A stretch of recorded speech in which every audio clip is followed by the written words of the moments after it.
Deux photographies prises pendant la Seconde Guerre mondiale. À gauche, la photographie très célèbre de soldats américains en train de planter le drapeau au sommet de l'île japonaise d'Iwo Jima en 1943. À droite, un soldat soviétique en train de planter le drapeau soviétique justement sur le Reichstag à Berlin, donc symbole de la défaite allemande. Donc ces deux photos qui sont finalement assez similaires et très célèbres nous montrent cette victoire des Alliés de la Seconde Guerre mondiale contre leurs ennemis communs. Victoire qui est aussi symbolisée par cette photographie prise en avril 45 en Allemagne, quand les deux armées américaines et soviétiques se sont retrouvées au centre de l'Allemagne qu'elles étaient en train de vaincre. Donc cette alliance de circonstances va se terminer après la guerre avec c'est un affrontement entre les États-Unis et l'Union soviétique, que l'on peut symboliser ici par cette image extraite du film Rocky IV, film américain de boxe. Donc, cette petite introduction a pour but de parler du chapitre 8 de l'année La géopolitique mondiale depuis 1945. Comment les relations internationales ont-elles évolué depuis 1945 ? Donc, en 1945, c'est la fin de la guerre. Les anciens alliés donc n'ont plus d'ennemis communs et se divisent. C'est ce qui va donner la guerre froide, dans laquelle on intégrera la construction européenne. Les puissances coloniales européennes sont affaiblies, ce qui va nous permettre de parler de la décolonisation pendant cette période. Enfin, après 1989 et la chute du mur de Berlin, il va y avoir un changement de monde, on va dire, et on va parler de la géopolitique du monde actuel pour terminer. Donc un long chapitre.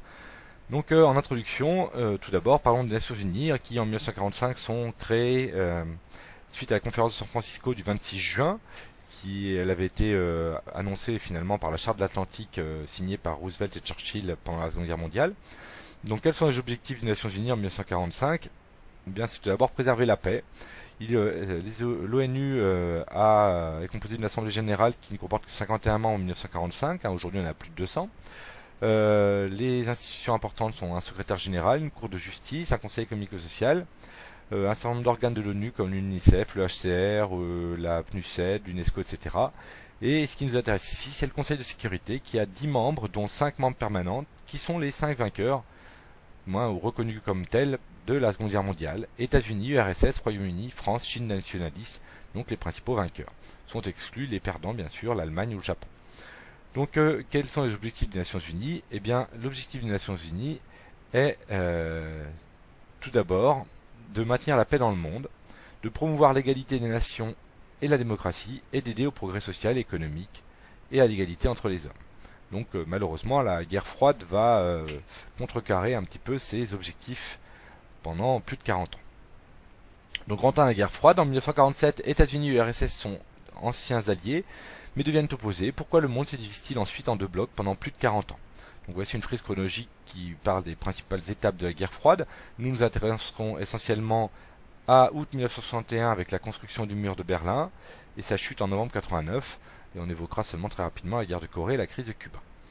Donc la guerre froide, tout d'abord, sa définition, c'est l'affrontement entre les États-Unis et l'URSS où chacun essaie de prendre le dessus sur l'autre, sans combat qui les oppose directement. Elle dure de 1947 à 1989. Grand A, l'Allemagne et Berlin dans la guerre froide. Donc voici une carte de l'Europe pendant la guerre froide. Donc cette carte nous montre en bleu les pays qui sont alliés des États-Unis et en rouge les pays qui sont alliés du RSS. Voyons bien qu'ici qu'il y a deux parties en Europe, le nombre de pays neutres étant assez faible, et ces deux parties sont séparées par une ligne frontalière qu'on appelle le rideau de fer, qui coupe l'ancienne Allemagne en deux avec la RFA et la RDA.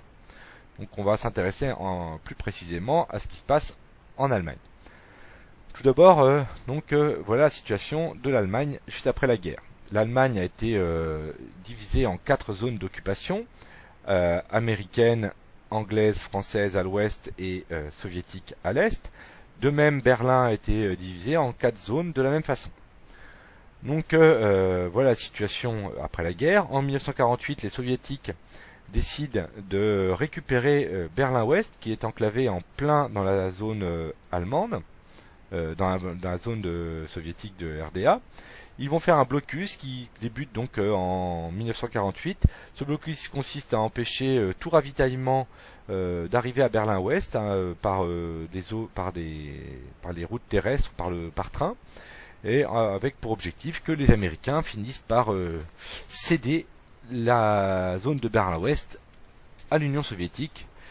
Or, ce blocus va échouer puisque les Américains vont utiliser les nombreux avions de transport qu'ils ont encore de la Seconde Guerre mondiale dans la région pour ravitailler Berlin pendant des mois de cette façon-là. Donc là, on était au bord d'une guerre, hein, puisqu'il suffisait d'un incident, un avion qui soit bombardé et qui tombe du fait des Soviétiques pour que ce soit une guerre entre Américains et Soviétiques. Donc suite à ce blocus qui échoue, les Soviétiques vont finir par abandonner ce blocus. La conséquence, c'est que en 1949, les trois zones de l'Ouest vont être fusionnées en une seule zone qui va devenir un pays qu'on appelle la RFA, République fédérale d'Allemagne, tandis que en réponse à cela, les Soviétiques créent un pays qui s'appelle la RDA.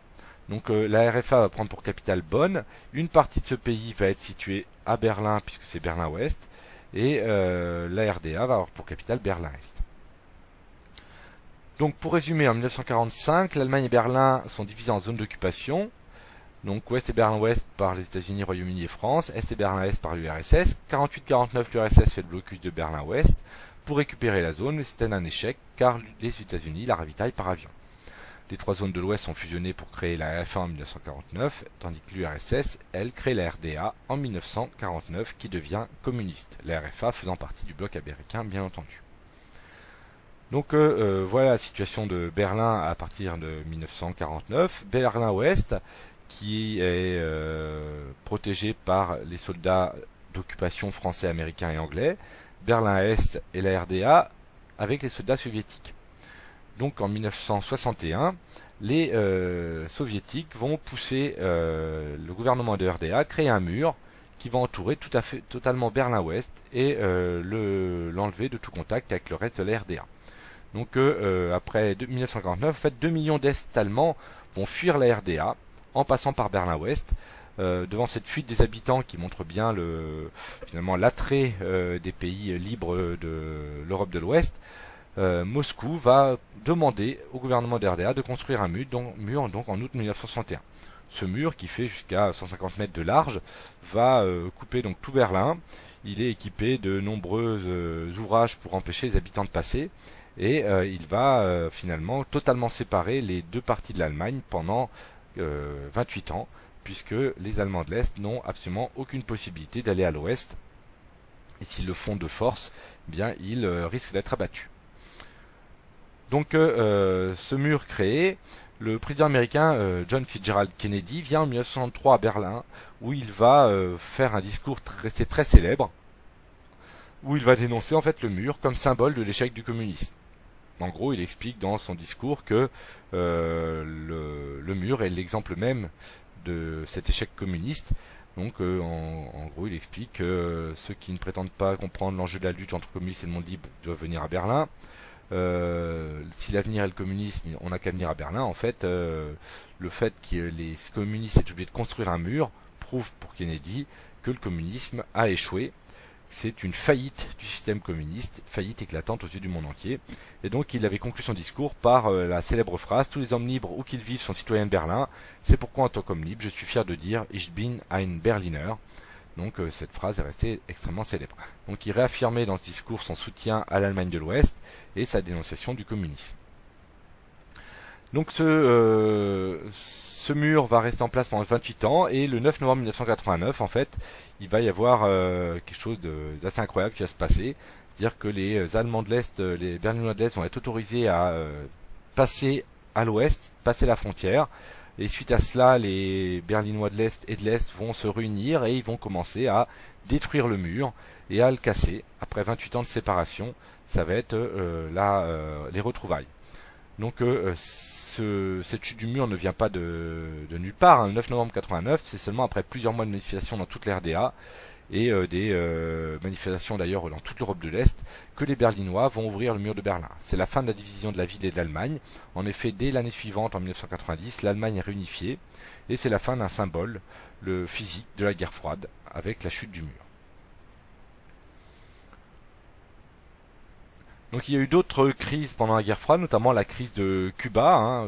Cette caricature nous montre le bras de fer nucléaire entre Kennedy et Khrouchtchev, le dirigeant de l'URSS, puisque les soviétiques avaient voulu installer des missiles nucléaires à Cuba, un pays qui était devenu communiste sous Fidel Castro depuis quelques années.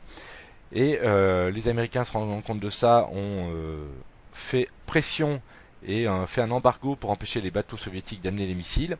Les soviétiques étaient proches des bateaux américains, et on était donc au bord de la guerre, et même de la guerre nucléaire, puisque si les soviétiques avaient tenté de forcer l'embargo américain, il y avait un risque que les Américains tirent et que cela provoque une guerre mondiale. Grand B, la guerre froide et sa fin. Donc cette carte nous permet de repérer un peu au niveau mondial cette fois-ci les différents alliés. Donc, puisqu'en Europe on a à l'ouest les alliés des États-Unis, à l'est les alliés communistes de l'URSS.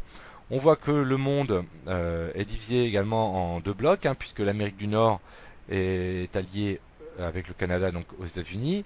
Vous avez d'autres alliés américains avec le Japon, quelques alliés en Asie, l'Australie par exemple. Les soviétiques, eux, ont des alliés des grands alliés avec notamment la Chine ou la Corée, d'autres alliés indirects en Afrique. Et il reste un certain nombre de pays qui sont neutres, tout comme l'Inde par exemple, qui ne veulent pas s'aligner auprès des deux grands blocs. Alors, la guerre froide, c'est aussi deux visions du monde qui s'opposent, avec d'un côté le bloc américain, et de côté le bloc de pays soviétiques. Une division sur trois domaines: politique, économique, militaire. Au niveau politique, on a d'un côté des pays démocratiques avec les libertés garanties et des élections libres. D'autre côté, les pays sont soumis à l'URSS. Elles prennent le nom de démocratie populaire pour les pays d'Europe de l'Est, mais ce sont en fait dictatures. Un seul parti, pas de liberté, et les opposants sont arrêtés. Le système économique à l'ouest, côté américain, c'était une économie capitaliste.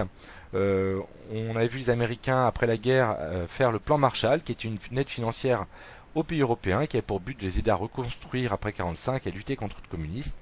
Alors que dans le côté plus soviétique, c'est une économie communiste, en gros tout appartient à l'État, pour faire simple, et il n'y a presque pas d'échange avec le reste du monde.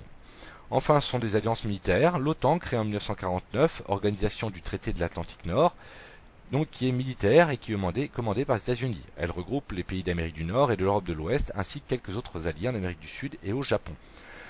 Le pacte de Varsovie est une alliance militaire créée en 1955, commandée par l'URSS et qui regroupe les pays d'Europe de l'Est, plus des alliés comme la Chine, qui ne font pas partie du pacte de Varsovie, mais qui sont les alliés militaires des soviétiques.